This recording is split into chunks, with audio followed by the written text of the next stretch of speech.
As the inauguration of the 10th National Assembly approaches, the race for the leadership of Nigeria's legislative arms has started. Senators-elect have indicated interest in the Senate presidency, with regional politics and religion coming to the fore. With Nigeria already having Muslim presidents and vice presidents-elect, and the Southwest and the Northwest already holding key national positions, other regions are asking for recognition. Candidates from the Southeast, South-South, and Northwest have indicated interest as the politicking continues after Nigeria's general elections.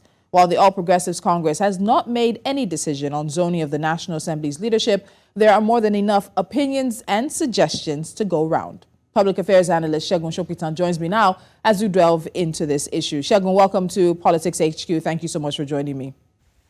Thanks for having me. It's a pleasure.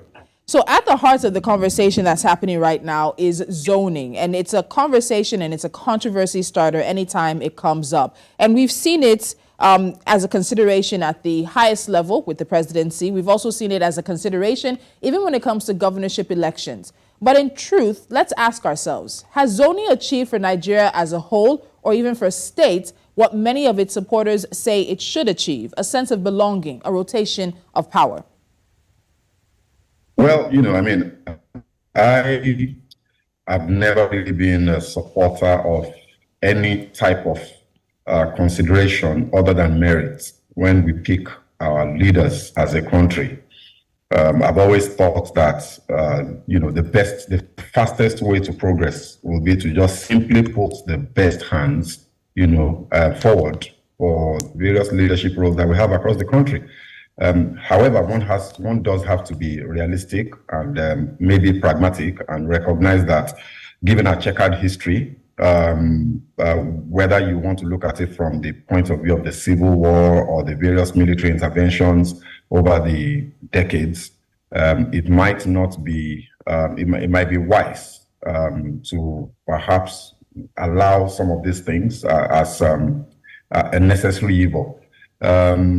Bearing in mind also that it's possible to zone leadership roles across the country and to pick the best from those places. So yeah, there are arguments in support of it. Now, as to whether this arrangement that we have seen over the years, especially in the Fourth Republic, as to whether it has achieved its objective in terms of given Nigerians a sense of belonging, and all of that, I think it's extremely debatable. I would say that the entire argument about zoning has very, very little to do with the average Nigerian on the street. The average Nigerian on the street just wants to see a Nigeria that works. The average Nigerian on the street wants to flip a switch in their house and have electricity flow through. The average Nigerian wants to go out, work very hard, and see reward for their work, coming into their pockets.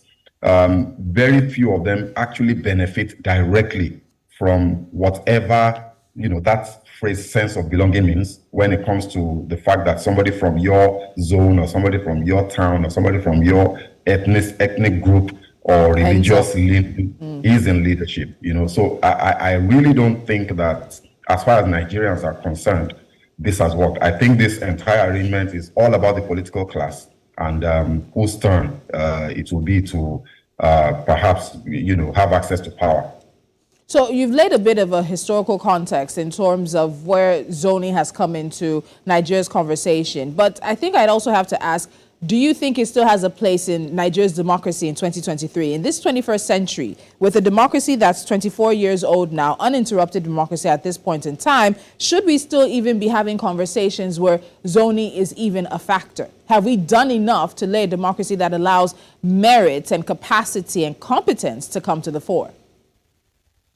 Look, the elections that we just witnessed already shows that we're still quite a bit of a way away from a Nigeria where this very archaic considerations hold so much sway.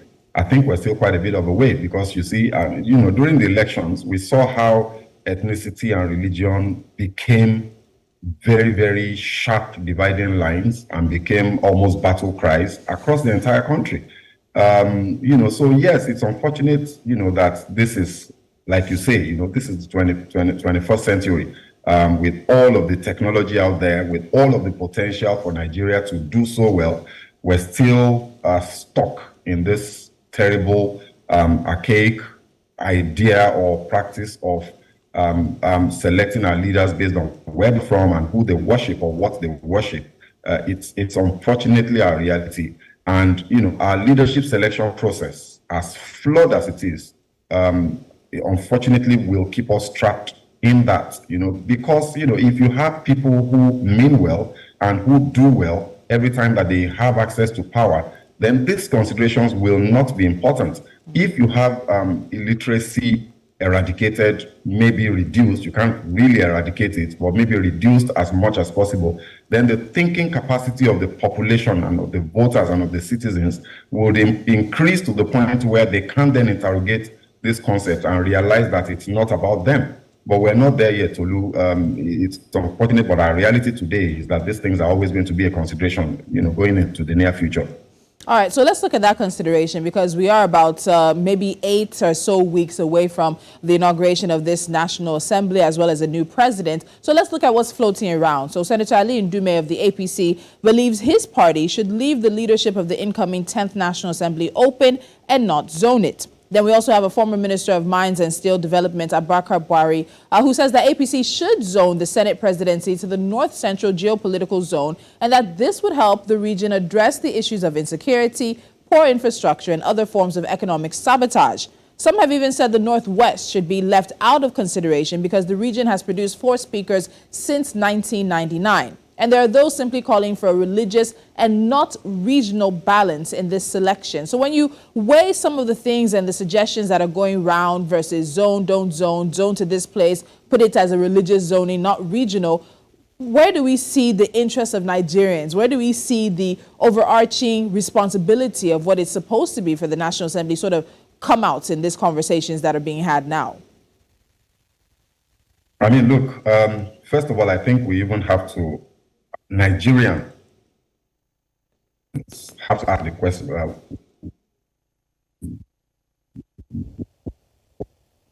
what benefit precisely do we get of an upper chamber and a lower chamber? A total of roughly, if my math is not failing me, about 460 or 470 individuals representing different constituencies across the country. Before we even come back to the question of, how effective or beneficial zoning of these offices are, I think we even need to begin to ask, our legislators what exactly they do for us. How beneficial is their presence, in the 3-arm zone to the average Nigerian.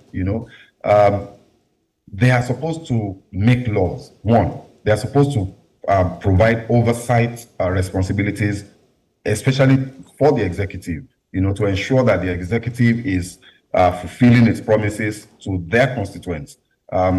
What we see happen, what we have seen happen in the last 24 years has been significantly at variance with those expectations and those responsibilities.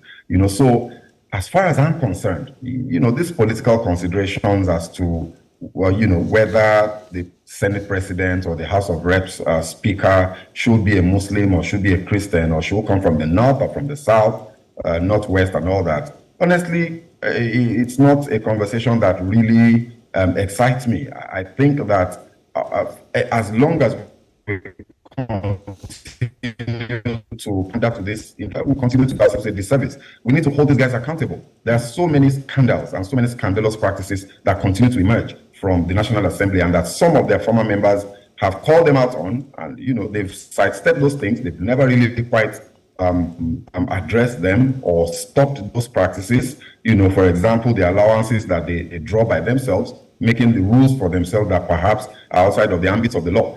So those things are far more important, in my view, than what role does the Senate President, for example, play? If the Senate President is a Muslim, for example, just like the President-elect is a Muslim, how does that either help him to serve as a check to perhaps the potential excesses of a president, as against if he was a Christian? At the end of the day, Nigerians must begin to understand that The politicians are really, really playing their own game. They're looking out for their own interests. They will quickly align and cooperate and agree on issues as far as their interests are not affected by those issues, and rather than the interest of Nigerians. So, as far as I'm concerned, wherever these parties, APC or the other parties that will be selecting the leadership of the National Assembly, whichever way they decide to go about it, it's irrelevant to national development, to be honest.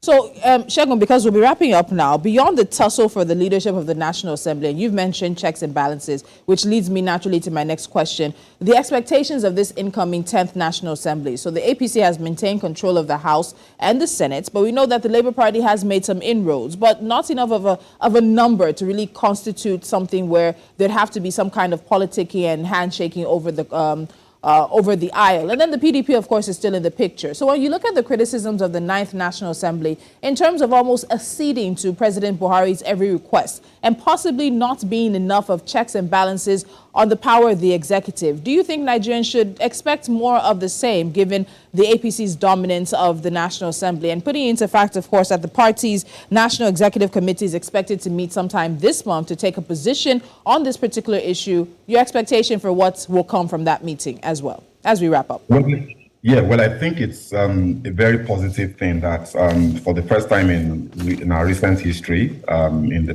Fourth Republic at least, we have three major blocks within the National Assembly. We have the APC and the PDP, and a third and a fourth party, and quite a few others actually, but we've got three blocks that have a significant number of legislators in the National Assembly. And I think that's significant. Yes, we may not be able to stop a lot of the conversations and the votings and the decisions that will be made by the National Assembly, because they are not enough to stop anything. But they are enough to make a positive nuisance of themselves if they are united and if they don't get consumed in the politics on the floor of the assembly, where you find people defecting, for example, just because of what they will get, maybe committee memberships or committee chairs and those types of things. So if they stay the course and go into the National Assembly with a determination to make a difference, then I think it's a very positive development that we do have a third force, if you like, in the National Assembly. And I think my expectation from those people is to, see them stay the course and be the voice of the people, where we know that maybe the APC and the PDP will do it as business as usual.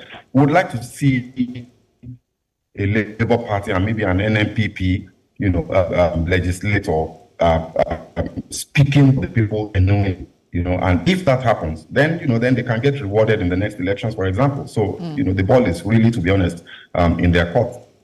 All right, so we'll leave the conversation at that. I know it's still probably be a few weeks before we see truly how the wind is going to blow in this situation, but the conversations around it are also going to continue as well. Segun Sopitan, thank you so much for joining me tonight.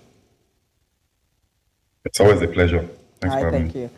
And as it is, religion continues to be a thread that we find in politics around Nigeria, from the presidency and issues around electing officers to even decisions being made by the National Assembly in terms of who will lead that assembly for the 10th National Assembly. Religion can't be divorced from everyday life, but it should be something that is seen more as an addition and a help to who we are and who we become as a country, rather than something that becomes a stumbling block. That's where we draw the curtain on tonight's show. Thank you so much for watching.